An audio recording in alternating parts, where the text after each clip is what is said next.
யாடியா T5L மகிழ்ச்சி நிறைந்த நீண்ட பயணத்திற்கு. வணக்கம். டான் தமிழொலியின் காலை நேர பிரதான செய்திகள். சுரகிமு லங்கா எனும் தேசிய மின்சக்தி சேமிப்பு திட்டத்தை அரசாங்கம் உத்தியோகபூர்வமாக அறிமுகப்படுத்தியுள்ளது. மத்திய கிழக்கில் நிலவும் போர்ச்சூழல் மற்றும் காலநிலையால் ஏற்படக்கூடிய மின்சார தட்டுப்பாட்டை தவிர்க்கும் நோக்கில் சுரகிமு லங்கா எனும் தேசிய மின் சேமிப்பு திட்டத்தை அரசாங்கம் நேற்று உத்தியோகபூர்வமாக அறிமுகப்படுத்தியுள்ளது. நேற்று மார்ச் 29ஆம் தேதி முதல் அடுத்த 5 மாதங்களுக்கு நடைமுறைப்படுத்தப்பட உள்ள இந்த திட்டமானது பொதுமக்களிடையே மின்சாரத்தை சிக்கனமாக பயன்படுத்தும் விழிப்புணர்வை ஏற்படுத்துவதை முதன்மை நோக்கமாக கொண்டுள்ளது. பசிபிக் பெருங்கடலில் ஏற்படும் வெப்பநிலை மாற்றங்களால் உருவாகும் எல் நினோ காலநிலை காரணமாக இலங்கையின் மழைவீழ்ச்சி குறைந்து நீண்ட வறட்சி ஏற்பட வாய்ப்புள்ளதாக எதிர்ப்பு கூறப்பட்டுள்ளது. இதனால் நீர்மின் உற்பத்தி பாதிக்கப்பட்டு அதிக செலவுமிக்க அனல் மின் உற்பத்தியை சார்ந்திருக்க வேண்டிய நிலை ஏற்படும் என்பதால் இந்த முன்னெச்சரிக்கை நடவடிக்கை ஏற்பட்டுள்ளது. குறிப்பாக மாலை 6 மணி முதல் இரவு 10 மணி வரையாக மின்சார பயன்பாடு அதிகமுள்ள நேரங்களில் மின்சாரத்தை சிக்கனமாக பயன்படுத்துமாறும் அதிக மின்சார தேவைப்படும் வேலைகளில் பகல் நேரத்தில் மாற்றிக்கொள்ளுமாறும் பொதுமக்களிடம் கோரிக்கை விடுக்கப்பட்டுள்ளது. இத்திட்டத்தின் கீழ் எவ்விதமான மின்வெட்டோ அல்லது கட்டுப்பாடுகளோ விதிக்கப்பட மாட்டாது என்றும் பொதுமக்களின் தன்னிச்சையான பங்களிப்புடனேயே இது முன்னெடுக்கப்படும் என்றும் ஜனாதிபதி ஊடக பிரிவு தெரிவித்துள்ளது.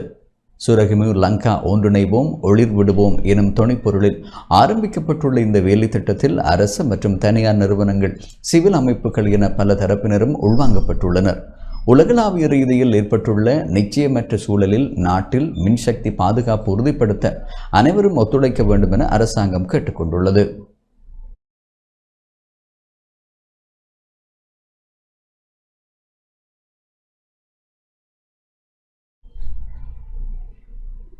மின்சக்தி மற்றும் எரிசக்தி அமைச்சர் குமார ஜெயக்கொடி உடனடியாக பதவி விலக வேண்டும் என வலியுறுத்தி கையெழுத்து போராட்டம் ஒன்று ஆரம்பிக்கப்பட்டது.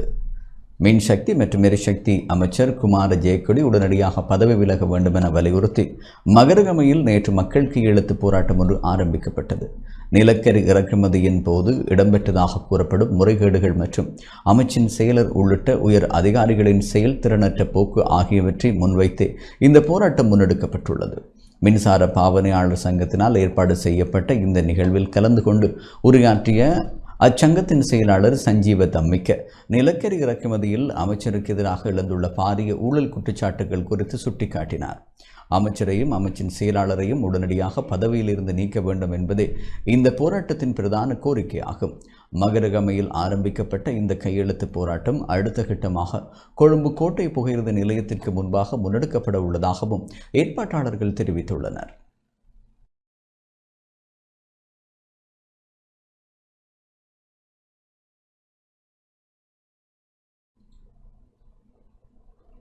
இலங்கை பெட்ரோலிய கூட்டுத்தாபனம் எரிபொருள் விநியோக நடைமுறைகள் குறித்து முக்கிய அறிவிப்பு ஒன்றை வெளியிட்டுள்ளது. இலங்கை பெட்ரோலிய கூட்டுத்தாபனம் எரிபொருள் விநியோக நடைமுறைகள் குறித்து முக்கிய அறிவிப்பு ஒன்றை வெளியிட்டுள்ளது. இதன்படி நாளை மற்றும் நாளை மறுதினம் ஒற்றை எண்கள் கொண்ட நாட்களாக அமைவதனால் எரிபொருள் விநியோகத்தை எவ்வாறு முன்னெடுப்பது என்பது குறித்த தீர்மானம் இன்று எட்டப்பட உள்ளது. வாகன இலக்கத்தகட்டின் கடைசி இலக்கத்தை அடிப்படையாக கொண்டு இரட்டை எண்களுக்கு ஒரு நாளும் ஒற்றை எண்களுக்கு ஒரு நாளும் எரிபொருள் வழங்கும் தற்போதைய நடைமுறையில் மார்ச் 31ஆம் தேதிக்கு பின்னரான மாற்றங்கள் குறித்து இதன்போது விரிவாக ஆராயப்பட உள்ளது. இது தொடர்பாக கருத்து வெளியிட்ட பெட்ரோலிய கூட்டுத்தாபனத்தின் பொது முகாமையாளர் மயூர நெத்திக்குமாருக்கு எதிர்வரும் மே மாதம் நடுப்பகுதி வரை நாட்டுக்கு தேவையான எரிபொருள் கையிருப்பில் உள்ளதாக தெரிவித்தார். அதேவேளை தற்போதைய சூழலை கருத்தில் கொண்டு பொதுமக்கள் எரிபொருளை மிகவும் சிக்கனமாக பயன்படுத்துமாறு அவர் கேட்டுக்கொண்டுள்ளார். எரிபொருள் விநியோகம் தொடர்பான இறுதி தீர்மானம் இன்றைய பேச்சுவார்த்தையின் பின்னர் உத்தியோகபூர்வமாக அறிவிக்கப்படும் என எதிர்பார்க்கப்படுகிறது. பாரிய குற்றச்செயல்களுடன் தொடர்புடைய மிடிகம சூட்டின் எனும் பிரபாத் மதுசங்க கைது செய்யப்பட்டுள்ளார். இலங்கை காவல்துறையினரால் தேடப்பட்டு வந்த பாரிய குற்றச்செயல்களுடன் தொடர்புடைய மிடிகம சூட்டி என அழைக்கப்படும் பிரபாத் மதுசங்க ஓமானில் வைத்து கைது செய்யப்பட்டு இன்று அதிகாலை இலங்கைக்கு கொண்டு வரப்பட்டுள்ளார். பல்வேறு குற்றச்சாட்டுகள் சுமத்தப்பட்ட நிலையில் கைது நடவடிக்கையில் தப்பிப்பதற்காக அவர் வெளிநாட்டிற்கு தப்பிச் சென்றிருந்தார். சர்வதேச மட்டத்திலான ஒருங்கிணைந்த தேடுதல் நடவடிக்கையின் பலனாக ஓமானில் தடுத்து வைக்கப்பட்டிருந்த அவர் அந்த நாட்டிலிருந்து நாடு கடத்தப்பட்டதை தொடர்ந்து கட்டுநாயக்க விமான நிலையத்தில் வைத்து குற்றப்புலனாய்வு திணைக்கள அதிகாரிகளால் பொறுப்பேற்கப்பட்டார். தற்போது குற்றப்புலனாய்வு திணைக்களத்தின் காவலில் வைக்கப்பட்டுள்ள அவரிடம் மேலதிக விசாரணைகள் முன்னெடுக்கப்பட்டு வருகின்றன. விசாரணைகள் நிறைவடைந்த பின்னர் சந்தேக நபர் நீதிமன்றத்தில் முன்னிலைப்படுத்தப்படுவார் என காவல்துறை ஊடக பிரிவு தெரிவித்துள்ளது.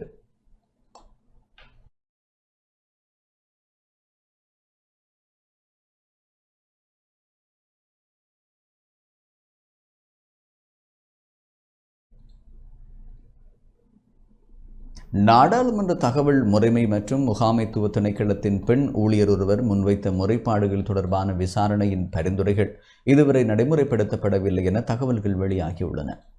நாடாளுமன்ற தகவல் முறைமை மற்றும் முகாமைத்துவ திணைக்களத்தின் பெண் ஊழியர் ஒருவர் முன்வைத்த முறைப்பாடுகள் தொடர்பான விசாரணையின் பரிந்துரைகள் இதுவரை நடைமுறைப்படுத்தப்படவில்லை என தகவல்கள் வெளியாகியுள்ளன.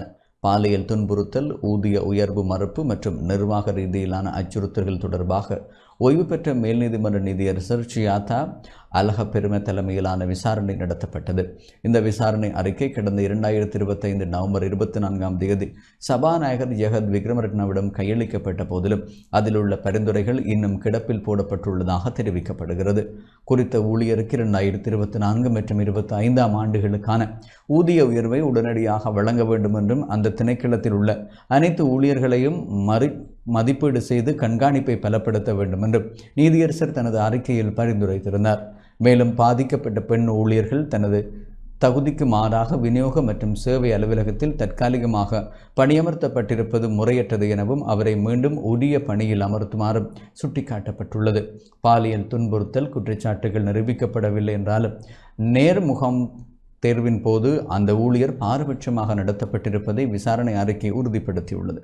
நாடாளுமன்ற நிர்வாகத்தில் நிலவும் இத்தகைய ஒழுங்கு முறைப்பாடுகள் குறித்து முறையற்ற இடமாற்றங்கள் குறித்தும் நீதியரசர் கவலை வெளியிட்டுள்ள நிலையில் அந்த பரிந்துரைகளை அமுல்படுத்த அதிகாரிகள் இன்னும் எவ்வித நடவடிக்கையும் எடுக்கவில்லை என்பதும் குறிப்பிடத்தக்கது. யாழ்ப்பாணம் தென்மராட்சி வரணி எற்றாலை பகுதியில் வயோதிப பெண்ணொருவர் சடலமாக மீட்கப்பட்டுள்ளார். யாழ்ப்பாணம் தென்மராட்சி வரணி ஏற்றாலை பகுதியில் வசித்து வந்த வயோதிப பெண்ணொருவர் கடந்த 3 நாட்களுக்கு முன்னர் காணாமல் போயிருந்த நிலையில் நேற்று மாலை எரியுண்ட நிலையில் சடலமாக மீட்கப்பட்டுள்ளார். மகாதேவன் சிவஞானம் என்ற 62 வயதுடைய பெண்ணே இவ்வாறு சடலமாக மீட்கப்பட்டுள்ளார். மகன் புலம்பெயர் நாட்டில் வசித்து வரும் நிலையில் குறித்த பெண் தனது வீட்டில் தனியாக வசித்து வந்துள்ளார். இந்நிலையில் கடந்த 25 வீட்டிலிருந்து வெளியேறிய அவர் மீண்டும் வீடு திரும்பாத நிலையில் கொடிகாமம் போலீஸ் நிலையத்தில் உறவினர்களால் முறைப்பாடு பதிவு செய்யப்பட்டது. அதுடன் ஊர் மக்களும் தேடுதலில் ஈடுபட்டு வந்த நிலையில் நேற்றைய தினம் மாலை மந்துவில் வன்னியாசி மதகு பகுதியில் உள்ள சிறிய காட்டிலிருந்து அவர் சடலமாக மீட்கப்பட்டுள்ளார். இதேவேளை குறித்த பெண் தனது வீட்டிலிருந்து இறுதியாக வெளியேறிய சிசிடிவி காணொலி வெளியாகியுள்ள நிலையில் சம்பவம் தொடர்பான உண்மைத்தன்மையை அறிய போலீசார் விசாரணைகளை முன்னெடுத்து வருகின்றனர்.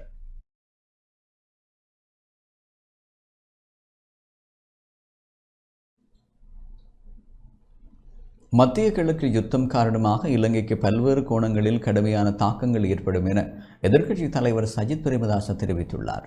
மத்திய கிழக்கு யுத்தம் தீவிரமடைந்து ஜெர்மனின் வடமேற்கு பகுதியையும் சனா நகரையும் கட்டுப்பாட்டில் வைத்திருக்கும் ஹவுதி அமைப்பினர் மத்திய கிழக்கில் போரில் புதிதாக நேரடியாக தாக்குதல்களை தொடுக்க ஆரம்பித்துள்ள நிலையில் இவை இலங்கைக்கு பல்வேறு கோணங்களில் கடுமையான தாக்கங்களை ஏற்படுத்தும் என எதிர்க்கட்சி தலைவர் சஜித் பிரேமதாச குறிப்பிட்டுள்ளார்.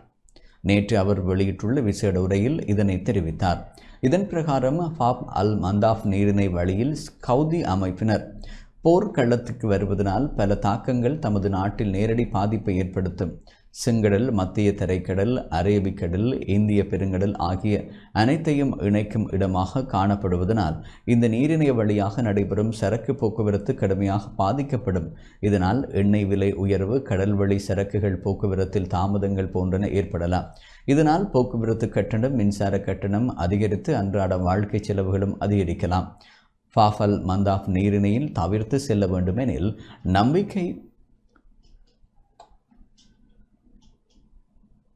நன்னம்பிக்கை முறையை பாறைக்குடாவை கடந்து செல்ல வேண்டும். இதனால் போக்குவரத்து மற்றும் காப்பீடு கட்டணங்கள் அதிகரிக்கும். போர் அபாய கட்டணங்கள் கூட அதிகரிக்கும். கடுமையான தாக்கங்கள் ஏற்படும். இறக்குமதி செலவுகளும் அதிகரித்து ஏற்றுமதி இலாப விதிகளுக்கும் கூட குறையலாம். நமது பொருட்களை வாங்குவோர் வேறு விநியோகஸ்தர்களை தேடுவதால் போட்டித்தன்மை காரணமாக அபாயங்கள் ஏற்படலாம். இந்த ஹூதி தாக்குதல்கள் மூலம் நமது நாடு எதிர்காலத்தில் அதிக செலவுகளை ஏற்க வேண்டியிருக்கும் என்பதனால் அரசாங்கம் இது குறித்து உடனடியாக செயல் திட்டத்தை முன்னெடுக்க வேண்டும். இந்த நீரிணை மூடப்படுவதனால் ஏற்படும் பாதிப்புக்கு அரசிடம் மாற்று செயற்திட்டம் அமைந்து காணப்பட வேண்டும். அரசாங்கம் இவற்றிற்கு தீர்வுகளை கொண்டிருக்க வேண்டும். இந்த சவால்களை எதிர்கொள்ள அரசாங்கத்திடம் செயற்திட்டம் ஒன்று காணப்பட வேண்டும் என குறிப்பிட்டார். කාරණාව තමයි විශේෂයෙන්ම බාබ් අල් මන්දාබ් සමුද්‍ර සන්ධිය සමහරෙක් අහලා නැතුව ඇති මේ හූති කණ්ඩායම් தமிழ்நாடு மண்டபம் கடல் வழியாக படகில் இலங்கைக்கு கடத்தும் நோக்கில் கொண்டு செல்லப்பட்ட இந்திய மதிப்பில் சுமார் 50 லட்சம் ரூபாய் பெறுமதியான கஞ்சா, சமையல் மஞ்சள் போன்றன கைப்பற்றப்பட்டன. தமிழ்நாடு மண்டபம் வடகடல் வழியாக படகில் இலங்கைக்கு கடத்தும் நோக்கில் குடோன் ஒன்றில் பதுக்கி வைத்திருந்ததாக வாகனத்தில் கொண்டு செல்லப்பட்ட இந்திய மதிப்பிலான சுமார் 50 லட்சம் ரூபாய் பெறுமதியான கஞ்சா, சமையல் மஞ்சள், ஏலக்காய், நிலக்கரி, வெளிநாட்டு சிகரெட், பூச்சிக்கொல்லி உள்ளிட்ட கடத்தல் பொருட்கள் வாகனத்துடன் கைப்பற்றப்பட்டுள்ளன. இதேவேளை குறித்த சம்பவத்துடன் தொடர்புடைய இருவரை கைது செய்த மரைன் போலீசார் விசாரணைகளை நடத்தி வருகின்றனர். ராமநாதபுரம் மாவட்டம் கீழக்கரை அருகே நேற்று முன்தினம் இரவு தேர்தல் பறக்கும் படை அதிகாரிகள் சோதனை சாவடியில் சோதனையில் ஈடுபட்டு கொண்டிருந்த போது அவ்வழியாக சென்ற வாகனம் ஒன்றை தடுத்து நிறுத்திய சோதனை செய்தனர். அப்போது அந்த வாகனத்தில் சமையல் மஞ்சள் மூட்டைகள் இருந்தது தெரிய வந்ததை அடுத்து தேர்தல் பறக்கும் படை அதிகாரிகள் மஞ்சள் மூட்டைகளுக்கான பற்றுச்சீட்டை வாகன ஓட்டுநரிடம் கேட்டுள்ளனர். சரக்கு வாகன ஓட்டுநரும் உரிய ஆவணங்களை சமர்ப்பித்தால் வாகனம் அங்கிருந்து அனுப்பி வைக்கப்பட்டது. இருப்பினும் தேர்தல் பறக்கும் படை அதிகாரிகளுக்கு சந்தேகம் ஏற்பட்டதனால் சரக்கு வாகனத்தில் மஞ்சள் மூட்டைகள் அதிகளவு எடுத்துச் செல்வது குறித்து மரையன் காவல் ஆய்வாளர் யான்சிராணிக்கு தகவல் அளித்தனர். அதன் அடிப்படையில் அந்த சரக்கு வாகனத்தை பின்தொடர்ந்து வந்த மரையன் போலீசார் வாகன மண்டபம் வடக்கு கடற்கரை அருகே உள்ள டி நகர் பகுதியில் உள்ள ஒரு குடோனில் வாகனத்தில் உள்ள பொருட்களை இறக்கி பதுக்கி வைத்து கொண்டிருந்த போது மரையன் போலீசார் சுற்றி வளைத்தனர். பின்னர் மரையன் போலீசார் சரக்கு வாகனத்தை சோதனை செய்த போது இலங்கைக்கு கடத்துவதற்காக சரக்கு வாகனத்தில் கஞ்சா 2 தொன் எடை கொண்ட சமையல் மஞ்சள் மூட்டைகள், 10,000 வெளிநாட்டு சிகரெட்டுகள், 308 கிலோ நிலக்கரி, 100 பேண்டல் பீடி, 56 லிட்டர் பூச்சிக்கொல்லி, 10 கிலோ ஏலக்காய், 60 கிலோ மஞ்சள் பொடி உள்ளிட்ட பொருட்கள் இருந்தது தெரிய வந்தது. இதையடுத்து வாகனத்துடன் கடத்தல் பொருட்கள் பறிமுதல் செய்த மரையன் போலீசார் சரக்கு வாகனத்தில் உரிமையாளர் மற்றும் அந்த குடோனின் உரிமையாளர் இருவரையும் பிடித்து மண்டபம் மரையன் காவல் நிலையத்தில் வைத்து விசாரணை நடத்தி வருகின்றனர். மரையன் போலீசார் நடத்திய முதல் கட்ட விசாரணைகளில் கடத்தல் பொருட்கள் அனைத்தும் கொண்டு வரப்பட்டு குடோனில் பதுக்கி வைத்து பின்னர் மண்டபம் வடக்கு கடற்கரை பகுதியில் இருந்து இலங்கைக்கு படகில் கடத்துவதற்காக பதுக்கி வைக்கப்பட்டிருந்தது தெரிய வந்தது. பறிமுதல் செய்யப்பட்ட பொருட்களின் சர்வதேச மதிப்பு 50 லட்சம் இருக்கலாம் என மரையன் போலீசார் தெரிவித்துள்ளனர்.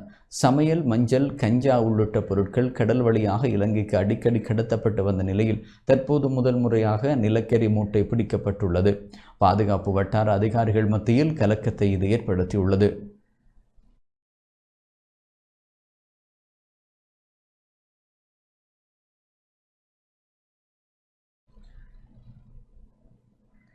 இந்திய எண்ணெய் நிறுவனத்திற்கு சொந்தமான எரிபொருள் கப்பல் நேற்று காலை கொழும்பு துறைமுகத்தை வந்தடைந்தது. இந்திய பிரதமர் நரேந்திர மோடி மற்றும் இலங்கை ஜனாதிபதி அனுரகுமார திசாநாயக்கா ஆகியோருக்கிடையே அண்மையில் இடம்பெற்ற ராஜதந்திர ரீதியிலான தொலைபேசி உரையாடலை தொடர்ந்து இந்திய எண்ணெய் நிறுவனத்திற்கு சொந்தமான எரிபொருள் கப்பல் நேற்று காலை கொழும்பு துறைமுகத்தை வந்தடைந்தது. இந்த கப்பலில் 18,000 மெட்ரிக் டன் டீசல் மற்றும் 18,000 மெட்ரிக் டன் 92 ரக பெட்ரோல் கொண்டுவரப்பட்டுள்ளதாக இலங்கை கனிம எண்ணெய் கூட்டுத்தாபனத்தின் தலைவர் DA ராஜகருணா உறுதிப்படுத்தியுள்ளார். நாட்டில் நிலவும் எரிபொருள் நெருக்கடிக்கு தீர்வு காணும் நோக்கில் முன்னெடுக்கப்பட்ட இந்த உயர்மட்ட ராஜதந்திர முயற்சியின் ஒரு பகுதியாக லங்கா IOC நிறுவனத்திற்கு இந்த எரிபொருளை வழங்க இந்திய எண்ணெய் நிறுவனம் தீர்மானித்துள்ளது. இதேவேளை எதிர்வரும் மாதத்தில் மேலும் 10 எரிபொருள் கப்பல்கள் நாட்டை வந்தடையும் என எதிர்பார்க்கப்படுகிறது. தற்போதைய நிலவரப்படி டீசல் கையிருப்பு ஏப்ரல் மாதம் நடுப்பகுதியில் வரையிலும் 92 மற்றும் 95 ரக பெட்ரோல் கையிருப்புகள் ஜூன் மாதம் வரையிலும் போதுமான அளவில் உள்ளதாக இலங்கை கனிம எண்ணெய் கூட்டுத்தாபனம் மேலும் உறுதிப்படுத்தியுள்ளது.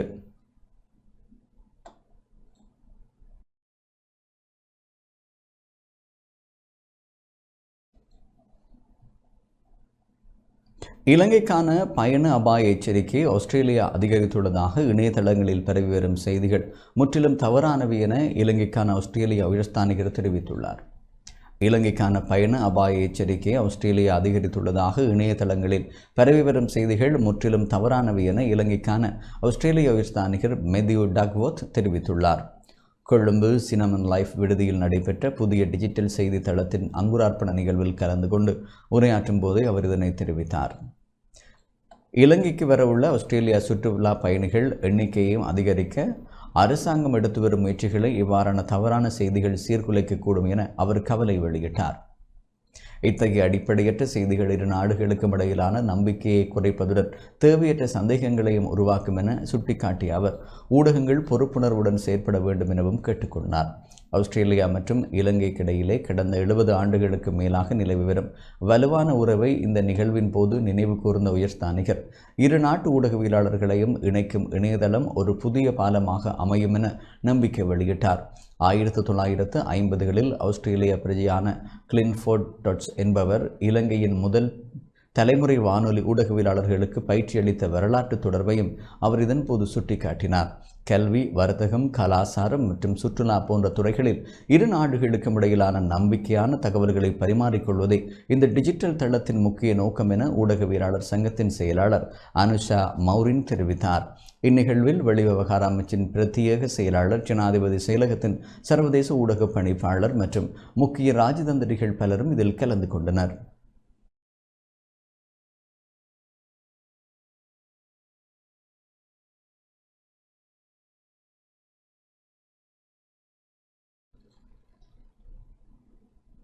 பொதுஜன பெரமுனவின் அடிமட்ட கட்டமைப்பை வலுப்படுத்தும் நோக்கில் புதிய மாவட்ட அமைப்பாளர்கள் நியமிக்கப்பட்டுள்ளனர். ஸ்ரீலங்கா பொதுஜன பெரமுனவின் அடிமட்ட கட்டமைப்பை வலுப்படுத்தும் நோக்கில் அக்கட்சியின் தேசிய அமைப்பாளர் நாமல் ராஜபக்ஷவினால் புதிய மாவட்ட அமைப்பாளர்கள் நியமிக்கப்பட்டுள்ளனர். கொழும்பு பத்திரமுல்ல நெலும் மாவட்டத்தில் அமைந்துள்ள கட்சி தலைமையகத்தில் நடைபெற்ற இந்த நிகழ்வில் ஸ்ரீலங்கா பொதுஜன சிரேஷ்ட பிரஜைகள் மற்றும் சமாதான நீதவான் அமைப்பின் தேசிய அழைப்பாளர்கள் சிந்திக்க அமல மாயாதுன்னு நியமிக்கப்பட்டார். கொழும்பு மாவட்டத்திற்கான அமைப்பாளர்களாக KG மதுஷன், ஹரிந்திர, ஜனித் ஹாஷன், ஹரிணி விஜயதுங்க மற்றும் நடிகை ருவந்தி மங்கள பெரேரா ஆகியோர் நியமன கடிதங்களை பெற்றுக்கொண்டனர். இதேவேளை நூரிலியா மாவட்டத்தின் தோட்டத் தொழிலாளர் சமூகத்தை பிரதிநிதித்துவப்படுத்தும் வகையில் K. ராமகிருஷ்ணன் மற்றும் ரவீந்திரன் ஹரேஷ் ஆகியோர் மாவட்ட ஒருங்கிணைப்பாளர்களாக நியமிக்கப்பட்டுள்ளனர். கட்சியின் பொதுச் செயலாளர் சட்டத்தரணி சாகர காரியவசம் முன்னிலையில் இந்த நியமனங்கள் வழங்கப்பட்டமை குறிப்பிடத்தக்கது.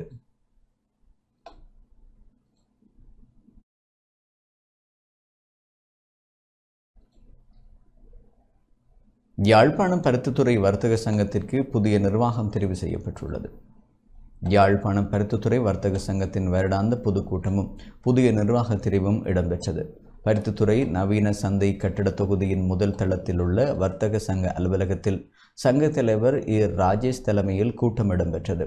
நிர்வாக நடைமுறைகளை தொடர்ந்து பிரதம விருந்தினராக பங்கேற்ற பருத்தித்துறை நகரபிதா வி. டக்ளஸ் போல் தற்காலிக தலைவராக செயற்பட்டு புதிய நிர்வாக தெரிவு இடம்பெற்றது.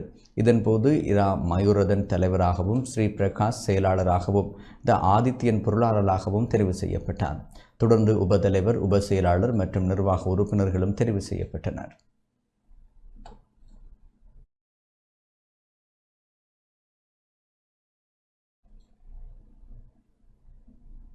உக்ரைனின் வடக்கு கோட்டை பகுதியில் ரஷ்ய படைகளை மேற்கொண்டு வரும் தாக்குதல்கள் பெரும் சவால்களை எதிர்கொண்டுள்ளன.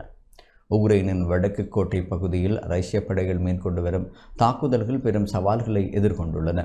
கடந்த பிப்ரவரி மாத இறுதியில் ஸ்லோவேனியஸ் மற்றும் கிரிவா லூகா பகுதியில் ரஷ்ய படைகளை முன்னேற்றம் கண்ட போதிலும் கடந்த ஒரு வார காலமாக அந்த முன்னேற்றம் முற்றாக முடங்கியுள்ளதாக தகவல்கள் தெரிவிக்கின்றன.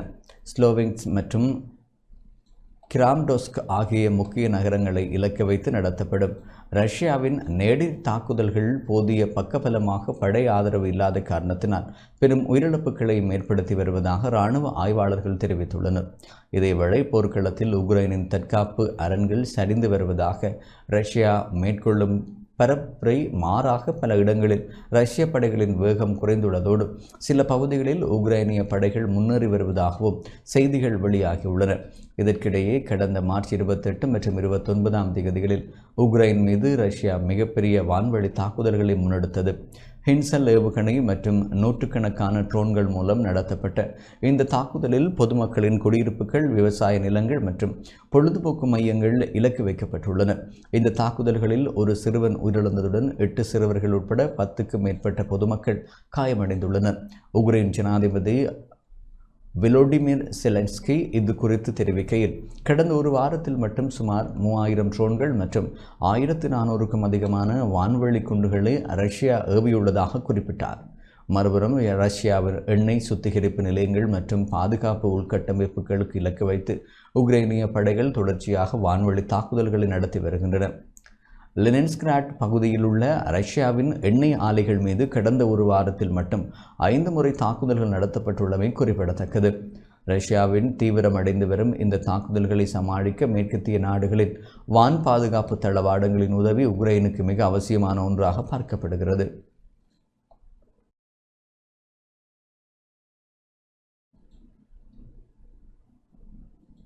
மத்திய கிழக்கில் தீவிரமடைந்து வரும் போர்ச்சூழல் லெபனான் மற்றும் ஈரான் ஆகிய நாடுகளில் உயிரிழந்தவர்களின் எண்ணிக்கை 3100ஐ கடந்துள்ளது.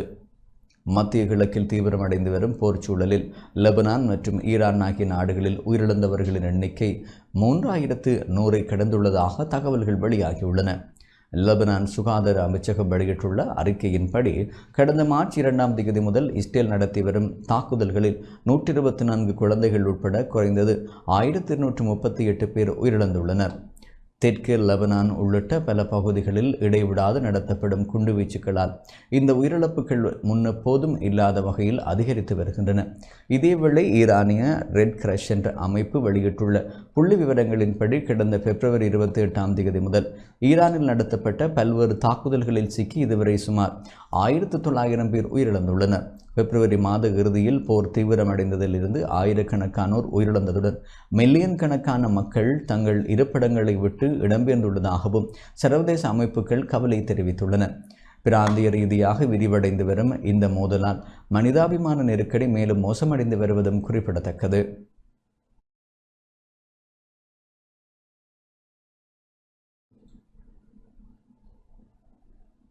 இத்துடன் டான் தமிழொலியின் காலை நேர பிரதான செய்திகள் நிறைவுக்கு வருகின்றன. தொடர்ந்து நமது நிகழ்ச்சிகளோடு இணைந்திருங்கள். வணக்கம்.